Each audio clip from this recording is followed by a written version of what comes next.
Good morning to all. Today we are discuss about Unit 5, Transients of Integrated Power System. Transients in integrated power system, short line and kilometric fault, distribution of voltage in a power system, line dropping and load rejection, voltage transients on closing and reclosing lines, overvoltage induced by faults, switching surges on integrated system, EMTP for transients computation, short line and kilometric fault. Circuit breakers has less difficulty in interrupting current to a fault located close to their terminals than the current to a similar fault some distance out along a transmission line because of added impedance of the line. The diagram will be represented by the first initial system means system voltage and to the line and also the mention in the fault. The next then graphical diagram, it will be represented for y-axis means generated voltage and x-axis means fault. The generated voltage, normal supply voltage input to the transmission line, then circuit breaker to transmit the transmission line current.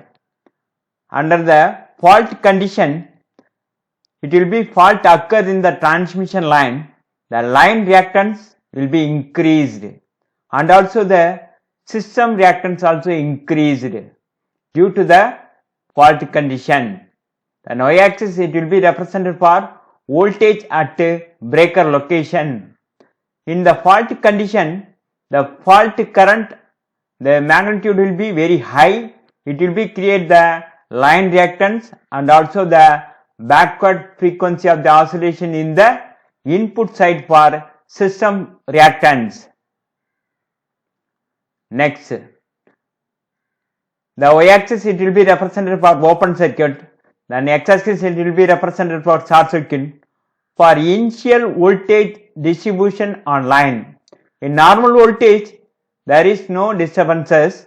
In the fault condition, the reactance value will be increased. That means initial distribution. If the line inductance for the L, that means source inductance, L1 is the inductance, line inductance to fault. E is the instantaneous value of EMF. Then each wave must be wave shaped and have peak amplitude of 1 by 2 L1 divided by L plus L1 into E. Line dropping and load rejection. It deals with a capacitive switching. The positive sequence capacitance C1 to the 0 sequence capacitance C0 is very small and consequently C1 divided by C0 is very large. For this condition, the first phase to clear approaches 3 times the line to neutral voltage. For transmission line and cables, the ratio C1 divided by C0 is typically in the range of 1.6 to 2.0. The maximum voltage appearing across the first pole to clear when a transmission line is switched somewhere between 2.2 to 2.4 times the line to the neutral system voltage. Power frequency over voltage occurs in large power system, that is extra high voltage system of 400 kV and above. The main causes for power frequency and its harmonic over voltages are: first one is the sudden load rejection, second one is the disconnection of inductive loads or capacity loads. The inductive loads means lagging power factor, the capacity load means leading power factor. Then third one, Ferrantic effect. Ferrantic effect means that means a serious resonance in the power factor unity. That means L XL minus XC. Next one, saturation in transformer.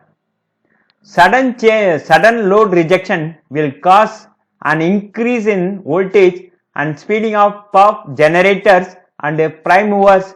The voltage rise is given by V is equal to F divided by F naught into E1 bracket 1 minus F divided by F naught into Xs divided by Xc, where Xs reactance of generator, Xc is the capacitive reactance of the line at open.